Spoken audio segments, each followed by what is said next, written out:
Some of those concerns that I had early on are of no concern anymore, but there are some new ones taking their places as I start to think about delivery.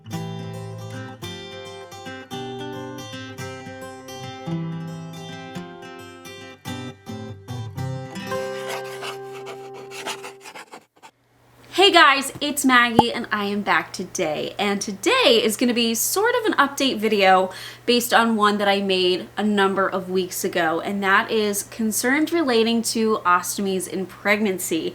Now, I am further along. When I first made that video, I think I was between 8 and 10 weeks pregnant, and I was in the midst of morning sickness. It was I was not feeling good. Thankfully, we are further along now. I'm nearing the 3rd trimester, which is insane to share.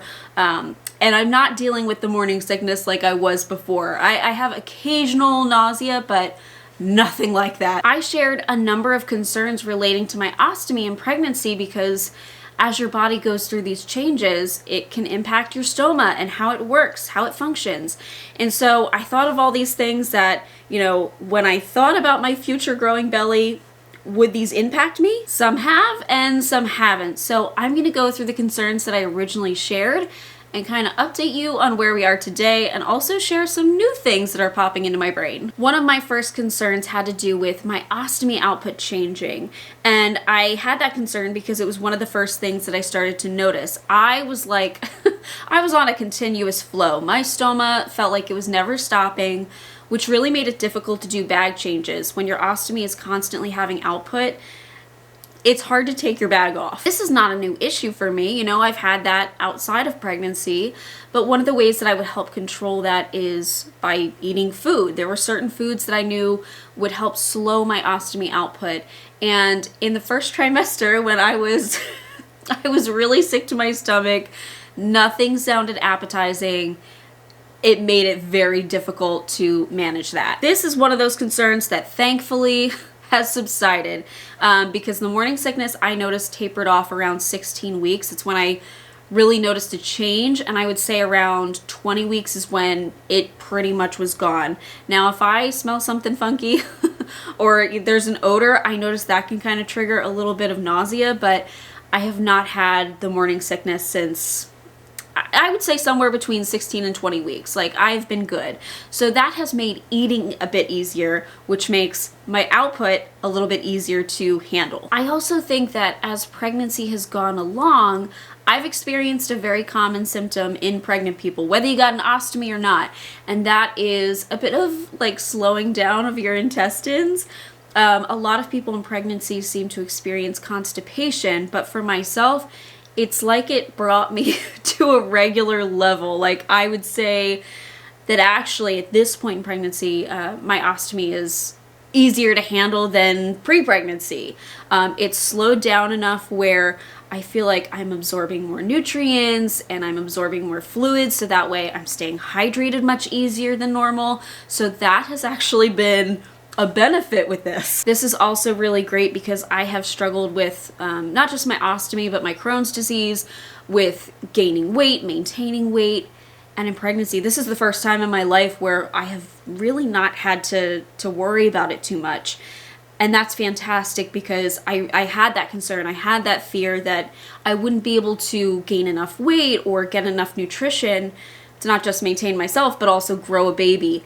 And that, knock on wood, seems to not be an issue. You might be able to tell by my rounding face. I'm really amazed at how pregnancy seems to have regulated my body and allowed it to function at a normal level. It's not something that I've experienced often. So now as I start to think further along, like after delivery, I'm getting a little nervous. What is my body going to do as things start to fluctuate? The hormones start to fluctuate and things change. As my body returns to normal, what is that new normal going to be? I don't know if post-pregnancy bowels are going to be similar to what they were pre-pregnancy. I'm hoping that how I'm doing right now kind of maintains afterwards, but I really don't know, and that kind of makes me nervous. You might remember if you saw the original video with my ostomy concerns in pregnancy that I took this gut intelligence test by Vio, and they are kindly sponsoring today's video. And I was really grateful to have the test results at the time that showed me different food triggers and how my gut health was.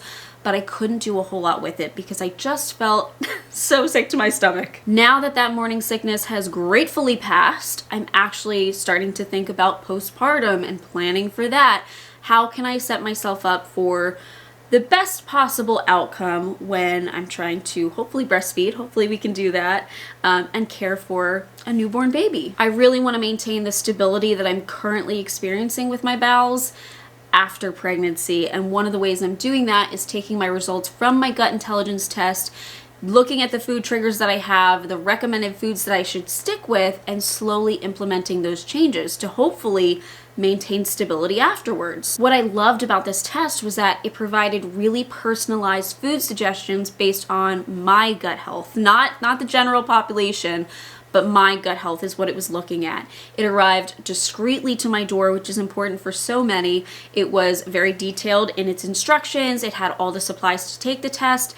It was a simple stool sample that I was able to ship the same day that I took it. And within a short time frame, I received my results, which included over 20 plus different gut health scores, as well as over 300 plus different food breakdowns of how I responded to different foods. I learned that my gut lining was not optimal. I learned that the microbial diversity was not fantastic in there. It looked like there was a microbiome imbalance. This totally tracks with how my stoma was reacting. I had a lot of trouble early pregnancy and pre-pregnancy with kind of a higher output stoma. It tracks with what my nutritionist had been telling me. She thought maybe there was an imbalance of the bacteria in my stomach, and so it all made sense. Now with their app, I've been using the breakdown of all of the different foods to help plan for postpartum. I've shared in recent videos that I've been planning out some different meals that I can freeze and then we can heat up when we're sleep deprived and taking care of a baby. And it's been so helpful to go through the list of foods and see what's optimal for me, what's a superfood, what food should I maybe avoid that might not, my belly might not have the best reaction to. And so I've been basing the recipes that I pick out on these lists. And one of the ones I shared recently was that we made these sweet potato black bean enchiladas. They were fantastic, but two of my superfoods are sweet potatoes and black beans. And so that matched up perfectly. And I'll tell you what, it's been very good for my ostomy. I would say that my ostomy is acting optimal after these enchiladas. I know that postpartum, there are gonna be some crazy hormonal shifts and physical changes in my body. So that's why I'm just excited to use my results from Viome, from the gut intelligence test, to help hopefully keep that stability after I deliver. So if you'd like to take a look at your gut health specifics, head on over to the link tryviome.com/LetsTalkIBD. Use the code LetsTalkIBD for $110 off of your test. Stop guessing and let your body tell you what it needs. Thank you so much to Viome for sponsoring this video. Okay, let's get into the next concern that I was thinking about early pregnancy, and that is, am I gonna have like some mechanical blockages because of baby growing and blocking off my intestines? At this point, baby girl is a little over 2 pounds. At least that's what's estimated based on ultrasounds. And I can definitely feel her. Like early on, obviously, I didn't know what was going on in there. I couldn't feel her. We're feeling her now. Thankfully, at this point, I have not experienced any sort of blockage or obstruction from her growing and cutting off the intestines. I was worried about that because I know things are placed a little bit differently. I've got a stoma coming out of my right side of my belly, something I was worried about. At this point, hasn't happened, but she's definitely putting pressure, I would say, on my stomach. That's what it feels like because I feel so much fuller faster, and it's sort of forcing me to eat smaller meals throughout the day rather than big meals less frequently, which I know small meals more frequently is better for you in general. It's just something, pre-pregnancy, having a large appetite was never something that I experienced. I really did struggle to eat. And so it was more likely that I was eating a large amount less frequently throughout the day because I didn't have the urge to. That's changed because it really feels like she's sucking the life out of me, which is great. I'm happy about it because she needs those nutrients to grow, but that's making my appetite bigger. So I think it's all equaling out. It's all balancing out. My appetite has grown. That's made it easier to eat smaller but more frequently throughout the day. She does still have quite a bit of growing to do, so we'll have to see if her continuing to get bigger and bigger and my belly get bigger and bigger, we'll see if anything changes with that. Oddly enough, there are a few things that I started to experience that I was not even thinking about early on, and one of those is, what is it gonna feel like if she kicks me internally in the stoma? And that has happened quite frequently. I'll tell you, it is one of the most bizarre feelings. I do not have any feeling in my intestines. I know some people can feel their stoma. Most, I believe, do not. There are no nerve endings in the stoma. What I personally feel is the skin around my stoma, the peristomal skin. As output goes through it, sometimes I can feel it. If my intestines are digesting, you know, peristalsis is happening kind of right around where my stoma is, I can feel pressure on my skin. So when she kicks in that area, I can feel it. It feels either like a pulling inward or a pushing outward of that skin. And so it feels weird. It feels definitely weird. And I notice that my stoma will kind of swell up when it feels like there's more pressure behind it. I assume the pressure is her. So it's weird. And I know that that can become more intense as her kicks get more coordinated and her movement gets more coordinated. I feel her very frequently. I feel her kicking, it feels like all the time. I actually just did some kick counting and she reached 10 movements within, I think, less than 10 minutes. Like she's kicking. So it's very interesting. And the other thing that I've noticed is that in pregnancy, they say to lie on your side when you go to sleep. And I know some people recommend laying specifically on your left side because it improves blood flow to the uterus. This is what I'm hearing. That kind of works out because I naturally lay on my left side or my back. I'm trying not to lay on my back, obviously, right now. But I usually favor my left side. Just because of all my surgeries and stuff on the right side, it's always felt a little uncomfortable there. But I noticed that when you lay on your left side, like when that's your only option, sometimes it's nice just to switch over to the right for a little bit. I can't last more than 30 seconds on my right side because it feels like there's a lot of pressure pushing on my stoma when I lay that way. And I assume, again, that it's her kind of placing pressure on my intestines, maybe pulling it a little bit. I'm not sure, but it doesn't feel good. So basically left side is my only option at this point. The next thing that I experienced was my stoma changing size and shape. And that is very common apparently in pregnancy. And it's something that I experienced pretty early on. I would say around like 11, 12 weeks is when I noticed it getting a little bit wider, and it's definitely bigger now, which is, it's weird because when you've had your stoma for so long, like I've had it just about half my life at this point, like over 15 years. And the only time it ever changed size or shape was right after surgery. Like there's a few months usually in which your stomach can kind of figure out what its positioning can be as you heal, but then it usually settles out. It really started to grow, and I keep saying this, I need to order the next size up of my flanges and bags, and I haven't yet just because changing all that information with my supply company is a pain in the butt. But I have reached the point where like I'm leaking, like I can't get my bag to stick very well. So I will have to probably this week. If I think my supply reorder is up this week, so I think I can reorder. I'm gonna have to give them a call and move up sizes because it's wild how much wider it got, and it also got longer, and it also changed sort of the shape. Not like looking straight on at my stoma, that hasn't changed, it's remained pretty much round, but the stoma itself, lengthwise, it's become more funnel shaped. The way stomas are made is they're kind of turtlenecked. They're, you know, the intestines brought through your abdominal wall, and then it's folded over and stitched into place. And so what's happening is more intestine is being pulled from the inside, I assume being pushed out by a baby. And, you know, I guess that's why it's looking sort of thinner at the end and wider at the base where it's attached to me. that's sort of weird to see too. It doesn't look like a cute little rosebud anymore like it always has. And I also noticed that it really does fluctuate in length and width as pressure is being placed internally. Like when I remove my ostomy bag and I'm doing a change, if she's moving in there, my stoma's really moving. Peristalsis is normal. Seeing some movement with your stoma is totally normal. But it's amplified by her.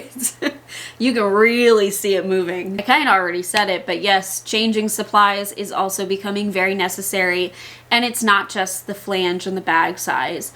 I am trying different accessories to help get my bag to stick. I've tried adding adhesive. I've tried removing my fabric border because I noticed that water is leaking. It's kind of tunneling underneath of my flange and making it not stick very well. So I'm cutting that off and replacing it with a waterproof flange extender. I think I might try out some convexity next. We're trying a number of things. I was really upset the other day. I actually cried. I was so tired.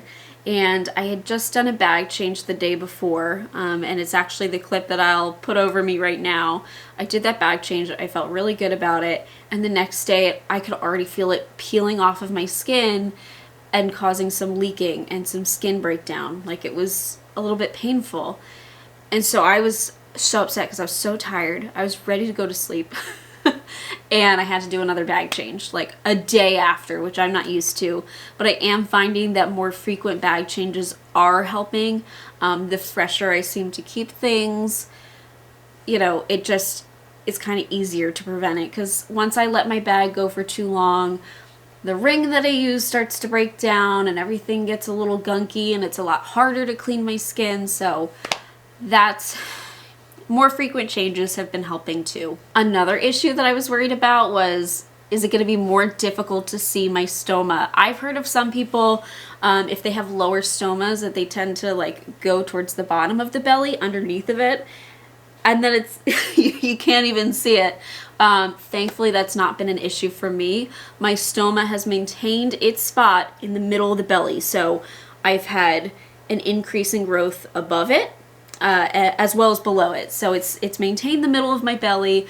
It's a little difficult to see under my stoma, but it's always kind of been that way. I've always changed in front of a mirror. I think that's the most convenient way to change a bag, just so you can see all the way around your stoma. So that's just what I do. It really hasn't been too big of an issue. My stoma is higher up on my belly though.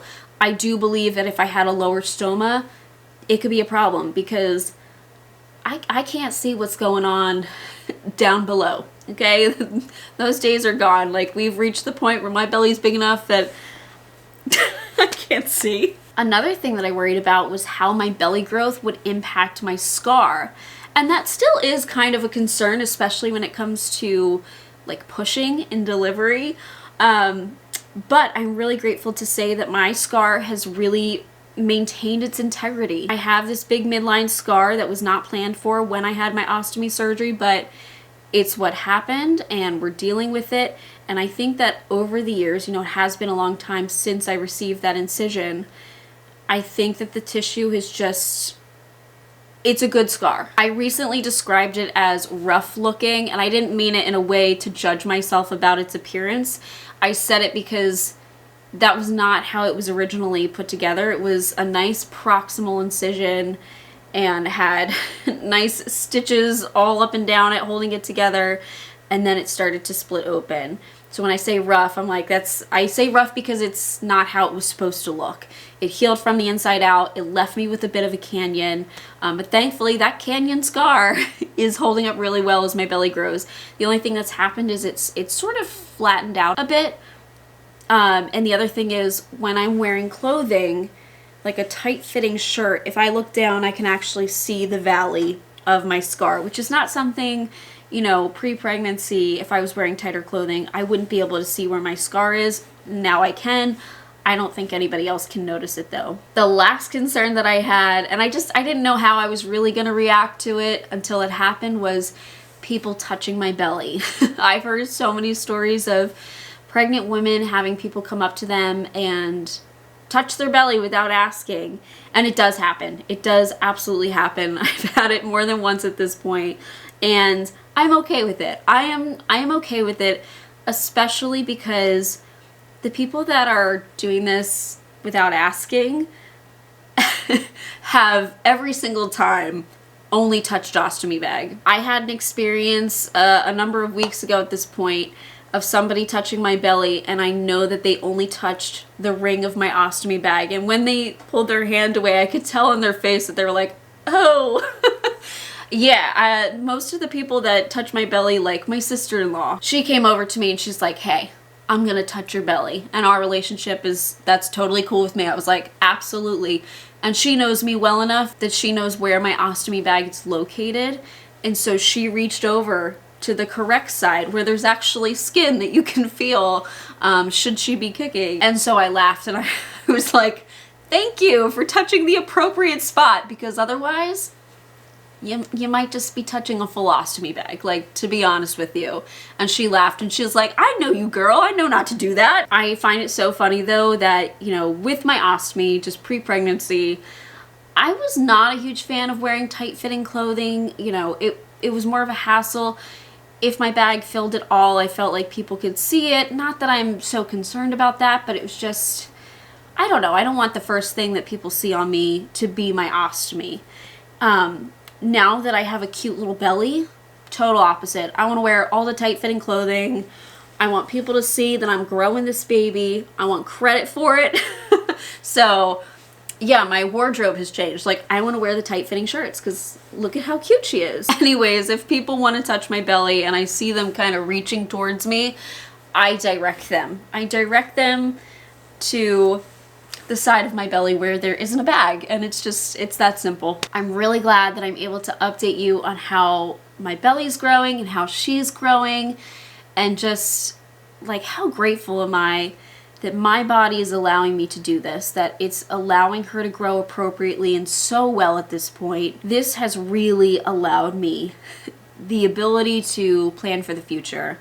If you've ever experienced any kind of miscarriage or loss, your brain sometimes doesn't want you to think about the what ifs, like what if she actually arrives here?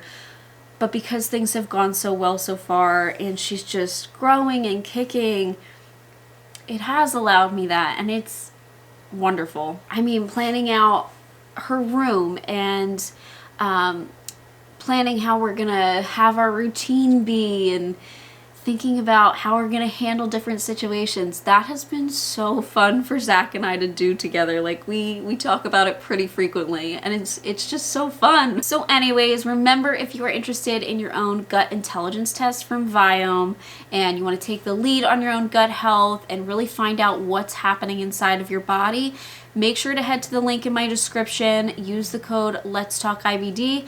That'll give you $110 off of your own test. Thank you so much to 𝙗𝙗𝙗 for sponsoring this video, and thank you for hearing out my ostomy concern updates when it comes to pregnancy. And I'm always interested in hearing your experiences with pregnancy and ostomies. I find it so interesting that even though we have the same surgeries, things can turn out so differently. But yes, thank you for watching, and I'll see you in the next. Bye, guys. Thank you so much for watching today's video. If you are looking for a way to help support my channel, consider liking this video or even subscribing. You can also check out my store at LetsTalkIBD.shop. I have stickers and hoodies like these guys over here, just related to chronic illness and inflammatory bowel disease, something fun. And I also have a coupon code for my YouTube watchers. You could also become a member of my channel, like the wonderful people scrolling on screen here. They've become a member and they have access to videos a little bit earlier. It's a great way to support my channel, and really, just watching my videos means the world. Thank you so much, and I'll see you in the next.